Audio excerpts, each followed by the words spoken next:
Assalamualaikum warahmatullahi wabarakatuh. Pada pertemuan psikologi kognitif kali ini, kami dari kelompok 8 akan membahas materi tentang penalaran. Baiklah, materi pertama yaitu penalaran dan logika.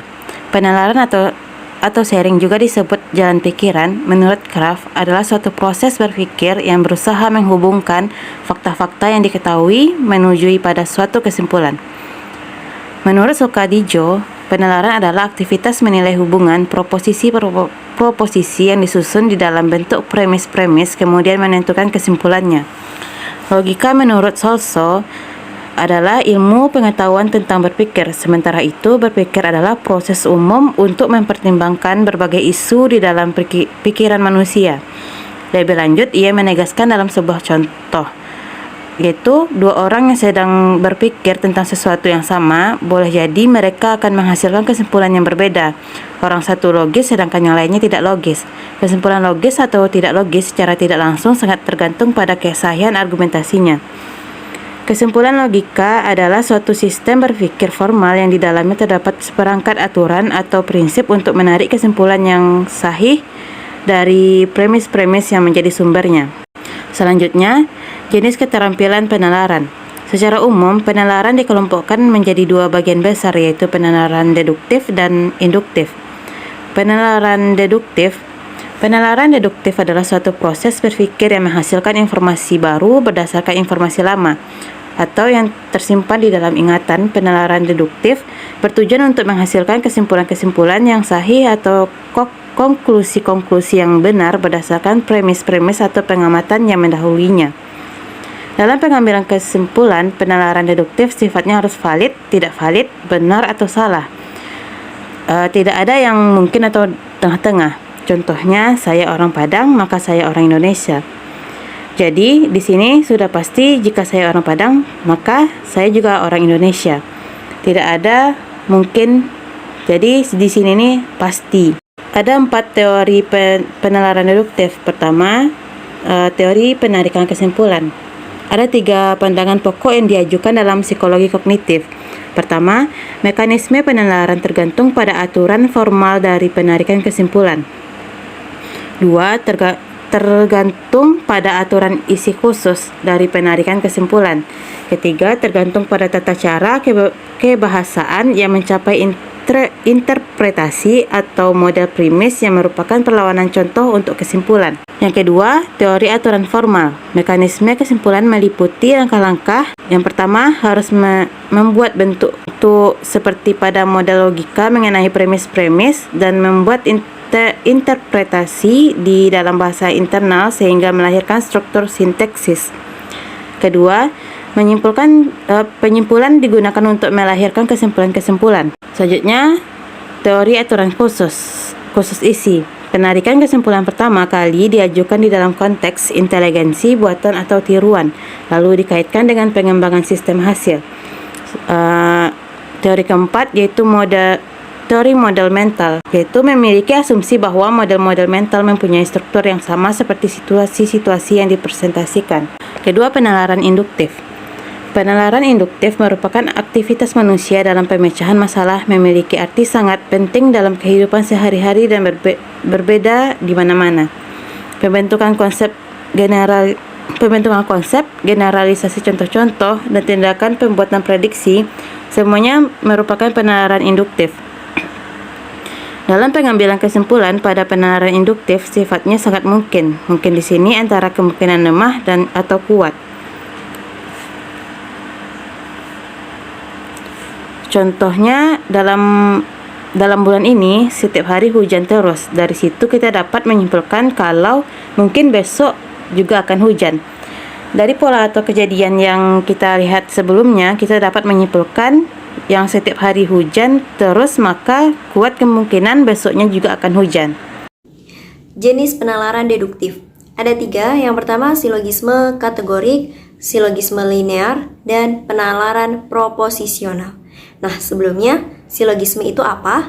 Silogisme adalah satu jenis argumen yang logis, di mana kesimpulan atau preposisi diperoleh dari 2 premis, yaitu premis mayor dan premis minor. Nah, unsur dalam silogisme itu ada 3, Yang pertama, premis mayor atau premis umum menyatakan bahwa semua anggota golongan tertentu A memiliki sifat atau hal yang tersebut pada B. Nah, yang kedua yaitu premis khusus atau premis minor menyatakan bahwa sesuatu atau seseorang C adalah anggota golongan tertentu A. Yang ketiga, kesimpulannya menyatakan bahwa sesuatu atau seseorang C memiliki sifat atau hal tertentu pada B. Kemudian ada dua aspek penting untuk menarik kesimpulan dari silogisme. Yang pertama, valid. Kesimpulan ditarik secara logis dari dua premis. Yang kedua, kebenaran dari isi dua premis tersebut. Jenis penalaran deduktif yang pertama ada silogisme kategorik.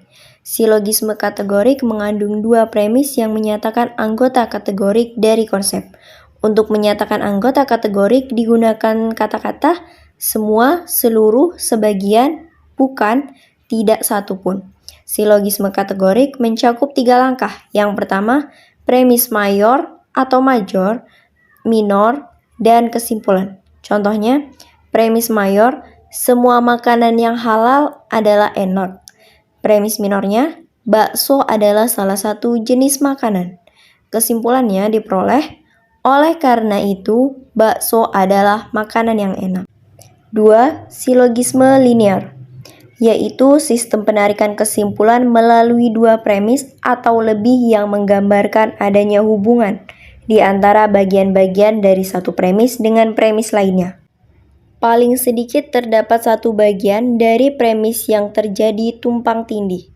Biasanya tugas individu adalah menggunakan sifat yang tumpang tindih ini untuk menentukan hubungan di antara dua bagian atau lebih yang tidak terdapat dalam premis yang sama sebagai suatu kesimpulan yang diturunkan. Contohnya, bakso lebih enak daripada mie ayam. Mie ayam lebih enak daripada sate. Jadi, makanan apa yang paling enak? Nah, pada penalaran ini selain ada bagian tertentu yang tumpang tindih, ada juga kata sifat penghubung yang membandingkan bagian-bagian di dalam satu premis dengan premis lainnya yang secara sejajar. Misalnya, kata sifat perbandingan lebih tinggi, lebih rendah, lebih enak, lebih kecil, dan lainnya digunakan sebagai penghubung bagian-bagian dari satu premis ke premis lain. Premis yang lain juga harus menggunakan kata penghubung perbandingan yang sama. Ketidaksamaan penggunaan kata sifat perbandingan mengakibatkan tidak dapat ditarik kesimpulan. Nah, jenis penalaran deduktif yang terakhir yaitu penalaran kondisional atau disebut juga penalaran proposisional atau probabilistik, di mana penalaran untuk membuat kesimpulan dengan menggunakan preposisi jika maka. Pada penalaran ini, jika kondisi terpenuhi, maka konsekuensi atau kesimpulan dinilai benar. Contohnya, premis mayornya yaitu jika hari hujan, maka saya akan membawa payung. Premis minornya, hari ini sedang hujan. Diperoleh kesimpulan, maka hari ini saya membawa payung. Saya Sugiyati Tririzky akan menjelaskan materi selanjutnya yaitu tentang jenis penalaran induktif. Penalaran induktif itu membuat kesimpulan umum berdasarkan pengamatan, data, fakta yang spesifik atau khusus. Atau bisa juga penalaran induktif itu suatu proses berpikir yang menggunakan kejadian atau pengalaman yang sering kita jumpai. Atau bisa kita sebut dia ini khusus, lalu disimpulkan menjadi sesuatu yang lebih bersifat umum. Berarti dia dari khusus ke umum. Contohnya itu apa? Contohnya apel ke-1 keras dan hijau, rasanya masam. Apel kedua keras dan hijau, rasanya masam. Apel ketiga keras dan hijau, rasanya juga masam. Nah, jadi kesimpulan umumnya apa? Semua apel keras dan hijau itu rasanya masam. Kemudian contoh lainnya, di puncak hawanya dingin, di daerah Batu hawanya dingin, di kawasan Lembang hawanya juga dingin. Jadi kesimpulannya, daerah yang letaknya tinggi atau berada di dataran tinggi itu hawanya atau cuacanya akan dingin. Kesimpulan atau argumen induktif ini tidak selalu atau tidak pasti benar karena belum diuji kebenarannya. Nah, namun bersifat probabilitas atau kemungkinan. Penalaran induktif ini enggak pasti benar, namun di sini berisi tentang kemungkinan-kemungkinan. Nah, penalaran induktif ini punya 3 jenis. Yang pertama itu penalaran klasifikasi. Penalaran klasifikasi merupakan suatu proses penarikan kesimpulan umum yang diturunkan dari beberapa contoh objek atau peristiwa khusus yang serupa. Penalaran ini juga sering disebut generalisasi induktif. Contohnya, adik saya adalah sarjana ekonomi UGM. Kakak saya adalah sarjana psikologi UGM. Saya sendiri adalah sarjana teknik UGM.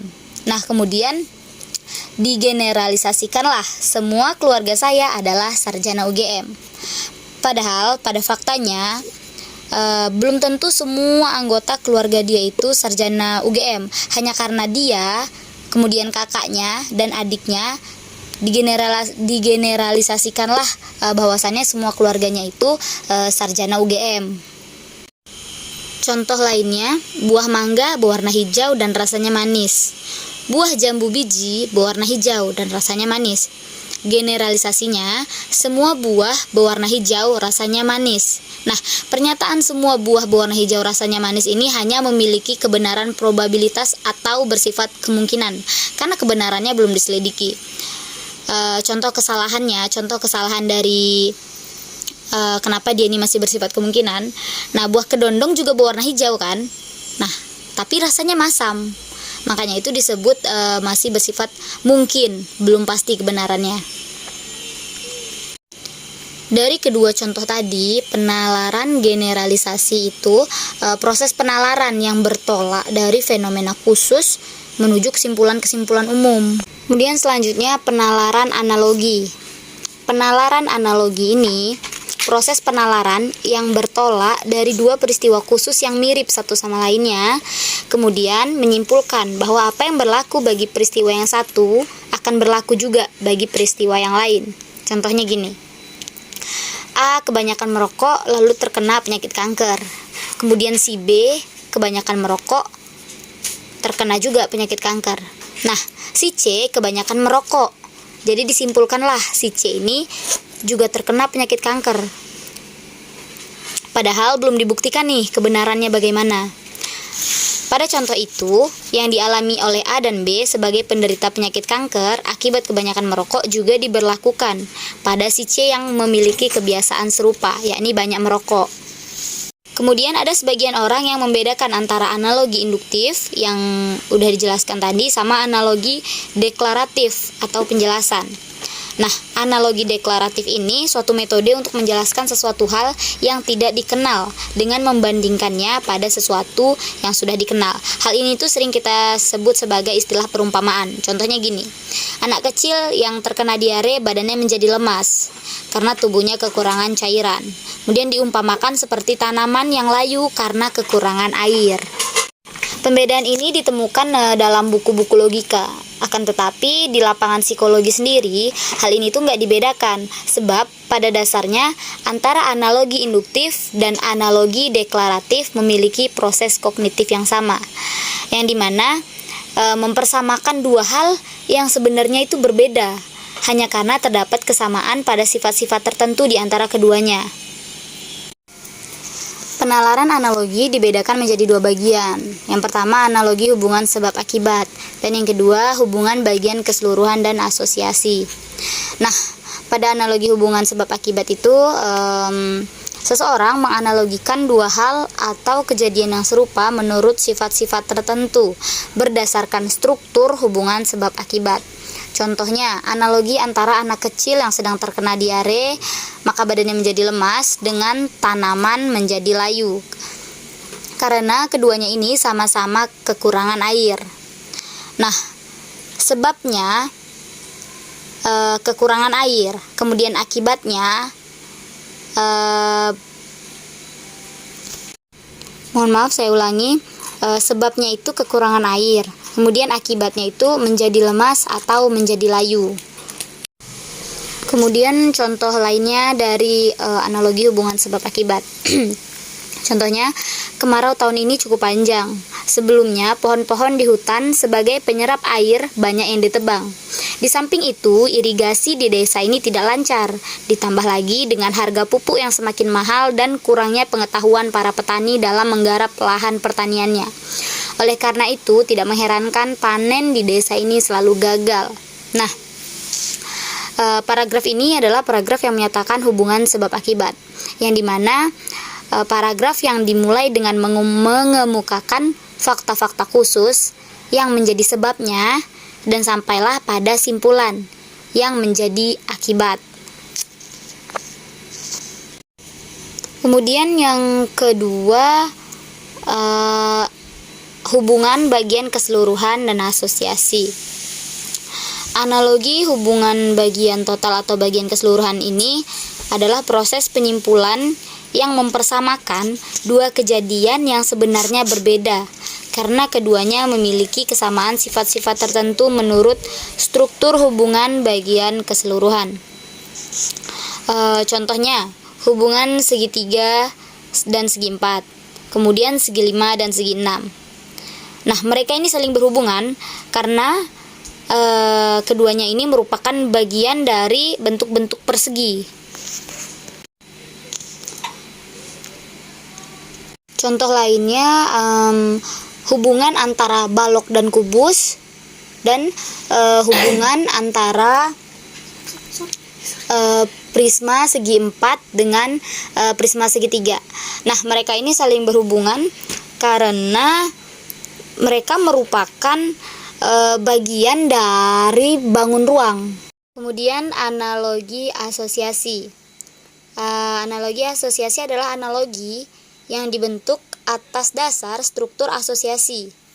Contohnya nih, seseorang telah melihat bahwa orang yang sedang marah itu mukanya tampak merah.